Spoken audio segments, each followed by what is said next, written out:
আসসালামু আলাইকুম ওয়া রাহমাতুল্লাহি ওয়া বারাকাতুহু। ইসলামিক স্টোর চ্যানেলে আপনাদেরকে স্বাগত জানাই।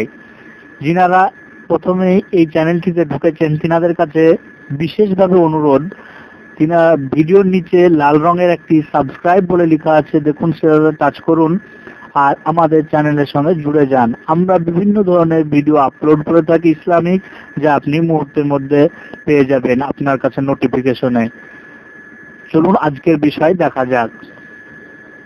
আল্লাহু আল্লাহু আল্লাহু আল্লাহ আল্লাহু আল্লাহু আল্লাহু আল্লাহ। আজকে দেখাতে চলেছি আপনাদের সম্মুখে রোজার ফজিলত।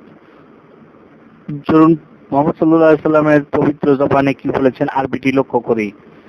আন আবি হুরায়রাতা قال قال رسول الله صلى الله عليه وسلم من صام رمضان فقامه إيمانا واحتسابا غفر له ما تقدم من ذنبه ومن قام ليلة القدر إيمانا واحتسابا غفر له ما تقدم من ذنبه। তিরমিজি শরীফ। হাদিসটি অবশ্যই দেখতে পাচ্ছেন আপনারা। হাদিস নাম্বার হচ্ছে 683 নাম্বার, বাবের সওমের। এবার চলুন আমরা বাংলাটা লক্ষ্য করি। হযরতে আবু হুরায়রা রাদিয়াল্লাহু তাআলা আনহু বলেন, রাসূলুল্লাহ সাল্লাল্লাহু আলাইহি সাল্লাম বলেছেন, যে ব্যক্তি রমজানের রোজা রাখে এবং দাঁড়িয়ে ইবাদত করে, ঈমান রেখে ও সওয়াব মনে করে, তার পূর্ববর্তী সব গুনাহ মাফ করে দেওয়া হয়। আর যে ব্যক্তি রাত্রে নামাজ আদায় করে, ঈমান নিয়ে ও সওয়াব মনে করে, তার পূর্বের সব গুনাহ মাফ করে দেওয়া হয়। তিরমিজি শরীফ। আপনারা হাদিসটি অবশ্যই দেখতে পাচ্ছেন। খুব